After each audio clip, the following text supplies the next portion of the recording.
Oh, what's up, demons and demonettes? It is I, Atraxi Demon Queen.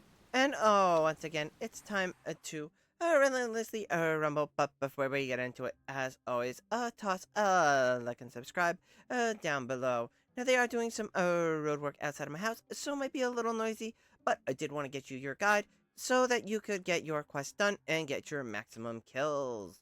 Alright, so let's just scroll to the bottom because this is where Brawl 3 now is since we finished it. And we get some gold, we get some diamonds, we get some vouchers for the Velvet Store and a couple reds. We need to get 35 to get the full quest done.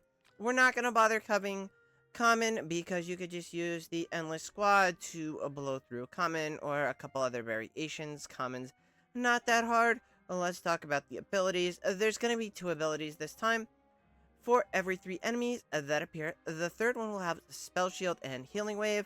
The Spell Shield will make them immune to magic damage, and they are going to increase their healing by 100. So we can't go too heavy on magic damage, but it's still going to be nice. Alright, so this is the squad to get maximum kills. We're running a Greatsword as our artifact. We are going to use Seth, Smokey, Taylene, Alenia, and Mikola. So a mix of magic damage, chunk damage, and physical damage. Seth is key here. He's going to do a ton of damage.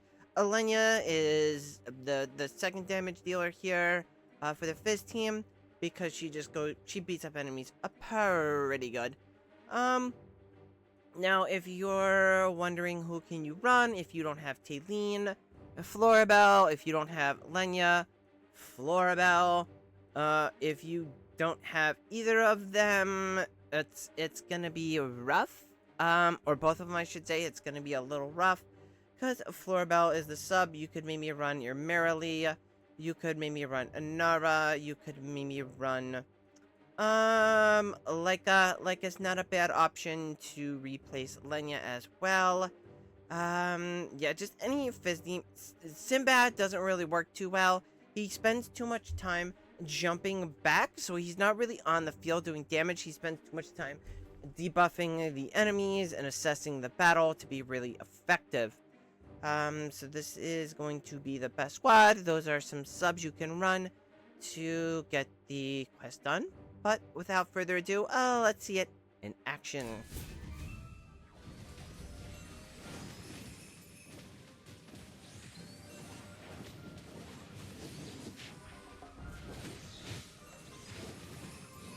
And I see it's Taylene. She's just gonna ult, so she's gonna primarily burn down all of the ads that don't have the shield, or the ad when the shield gets broken by our physical damage. Now I tried other subs, but this just works best. They do the best combination. Most physical damage combined between those two, which is Seth and Alenia, getting buffed by Mikola and Smokey. Mikola actually does decent damage here as well.